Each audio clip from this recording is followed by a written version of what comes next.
So the objective of this lab would be to determine the mass of a black hole. Using data, using that data, we will then calculate the initial velocity for a spaceship to leave a planet and orbit the black hole without colliding and in a figure eight orbit.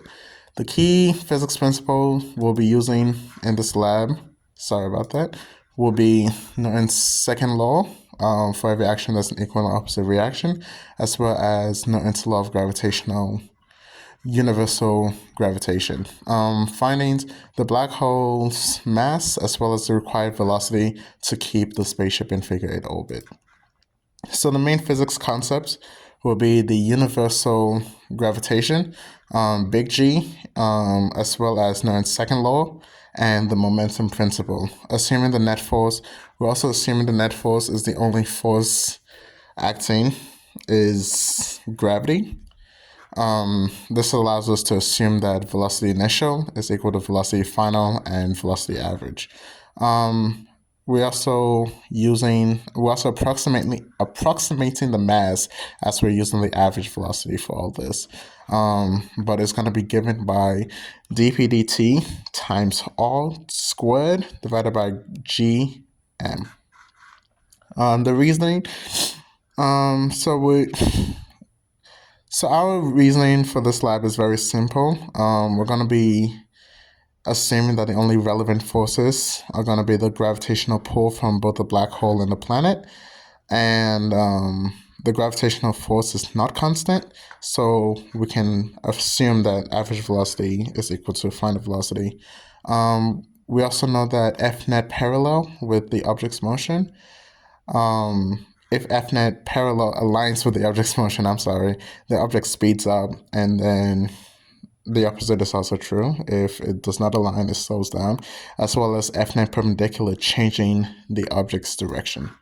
So we're given our initial conditions, which is the mass of the planet, the mass of the moon, the mass of the ship, delta at 60, as well as the gravitational constant. Using all this, we're able to determine the mass of the black hole, which is 2 times 10 to the 30th. This is through all of our assumptions and our calculations. We're also able to determine the initial velocity of the spaceship to keep it in figure eight. To do this, we had to plug in different different numbers until we determined what exactly the sweet spot for the figure eight orbit would be. This was my figure eight. Using 25,000 in the x direction as well as 25,000 in the y direction, I was able to get this. This was through a lot of guesswork, as I knew when to slow or when to reduce the x would be when it goes way too quick and leaves the orbit, and when to reduce the y, practically the same thing. We also kept the y direction a different or an opposite direction from the planet. For possible sources of error, we're assuming the only force acting upon the planet and the spaceship is Fg.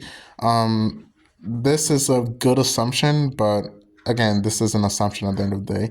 As well as, although it is approximately equal, the initial velocity doesn't always equal the final velocity and the average velocity, but it is close enough where it should be neglectable.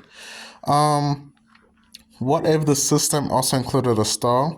This is an interesting scenario, as the system would become a lot more complicated, as you would have to factor in the force on the star acting upon the black hole and vice versa, as well as the force of the star acting upon the spaceship, the force of the black hole acting upon the spaceship, and the force of the planet acting upon the spaceship. So you would have three forces acting upon the spaceship, and it would probably look like a Pascal's triangle of sorts.